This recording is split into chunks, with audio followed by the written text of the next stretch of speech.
ស្វាគមន៍ដំណើរកំសាន្តតំបន់ទេសចរធម្មជាតិទឹកធ្លាក់ថ្មក្រាលចូលរួមទាំងអស់គ្នាដើម្បីបរិស្ថានស្អាតសុខភាពល្អនេះមានដើមឈើស្អាតជើងញឆៃ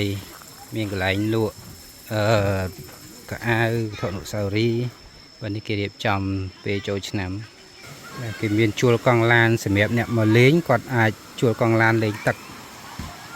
នេះក្មេងៗលេងសប្បាយនេះចង់លេងទឹកដែរឃើញក្មេងៗលេងសប្បាយអញ្ចឹងបាទសួស្តីបងប្អូនទីតាំងរមណីយដ្ឋានទឹកធ្លាក់ធម្មជាតិថ្មក្រាលនេះស្ថិតនៅភូមិកោះខ្ទុំឃុំជាបស្រុកទឹកផុសខេត្តកំពង់ឆ្នាំងនៅស្រុកទឹកផុសនេះគឺមានទឹកធ្លាក់ច្រើនមែនទែនប៉ុន្តែនេះជាទឹកធ្លាក់មួយនៅក្នុងចំណោមទឹកធ្លាក់ជាច្រើនទៀតដែលវាជាទឹកធ្លាក់នៅតំបន់ភ្នំអូរ៉ាល់ដែលមានជាប់3ខេត្តមានកំពង់ស្ពឺពោធិ៍សាត់និងកំពង់ឆ្នាំងបាទនៅតំបន់នេះមានទេសភាពស្អាតណាស់ពេលដែលបងប្អូនធ្វើដំណើរទៅមានឃើញទេសភាពជួរភ្នំសន្ទាប់ហើយជាពិសេសបើនៅរដូវវស្សាវិញគឺខៀវស្ងាត់នៅតាមដងផ្លូវហើយជាក់ស្ដែងនៅក្នុងរមណីយដ្ឋាននេះគឺមានដើមព្រិចជាច្រើនដែលបង្កើតជាម្លប់ត្រឈឹងត្រឈៃមានកញ្ចុះអង្គុយលេងហើយបងប្អូនមកលេងនៅកន្លែងនេះ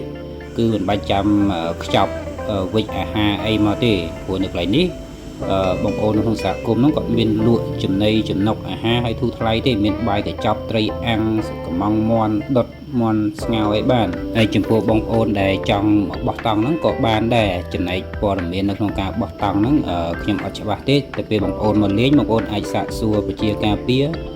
នៅក្នុងសហគមន៍នឹងស្រាប់បាទពីព័ត៌មានលម្អិតតាក់ទងជាមួយឲ្យយើងចង់បោះតង់ជាក្រុមយើងមានតង់ខ្លួនយើងគេគិតមិនអីបើសិនជាឲ្យពួកគាត់ជួយរៀបចំអន្តរាគមអីមួយចំនួនអាហ្នឹងគឺអាចបានដែរឧទាហរណ៍ដូចជាតភ្លើងបន្ថែមរៀបចំបរិស្ថាននៅកន្លែងហ្នឹងសម្រាប់ក្រុមជាក្រុមហ៊ុនឬក៏ជា trip ដំណើរជាក្រុមមួយវិញទៀតពេលបងប្អូនមកលេងតំបន់នេះកុំភ័យខ្លាចថាអត់អាហារអត់កន្លែងស្នាក់នៅបើក៏មានកន្លែងស្នាក់នៅជាច្រើនផ្សេងទៀតដែលជារមណីយដ្ឋានឯកជន 4-5 កន្លែងចឹងបងប្អូនដាក់តលុយឲ្យច្រើនមកអត់ខ្វះទេបាទខ្ញុំអាចណែនាំត្រួសពេលបងប្អូនមកលេងតំបន់នេះបងប្អូនអាច search ផ្ទះដង្ខៅបោះតង់ពយតាជានេះជាជំរើសទី1ដែលសារមានបរិយាកាសស្អាត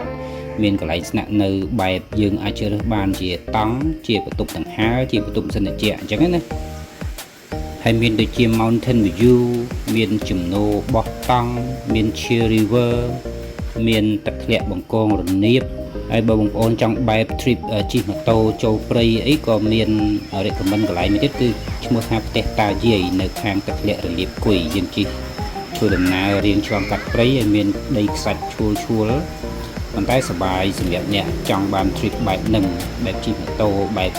adventure អញ្ចឹងកន្លែងហ្នឹងត្រូវប៉ុន្តែបរិយាកាសស្ងប់ស្ងាត់ល្អចំពោះអ្នកដែល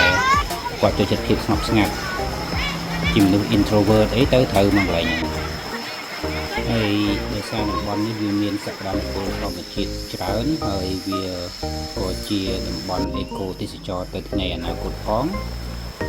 ក៏មានទីផ្សារនៅក្នុងការគេធ្វើជាដីឡូលំហែដែលមានຂະຫນាត20ខ្សែបងប្អូនចាប់អារម្មណ៍អាច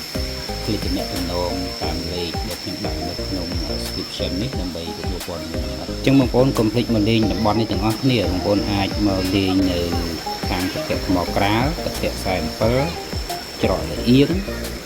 មានខាងទឹកធ្លាក់កំពង់ស្វាយអញ្ចឹងខ្ញុំមានព័ត៌មានប៉ុណ្ណេះចែកជូនបងប្អូនសូមអរគុណសូមជម្រាបលា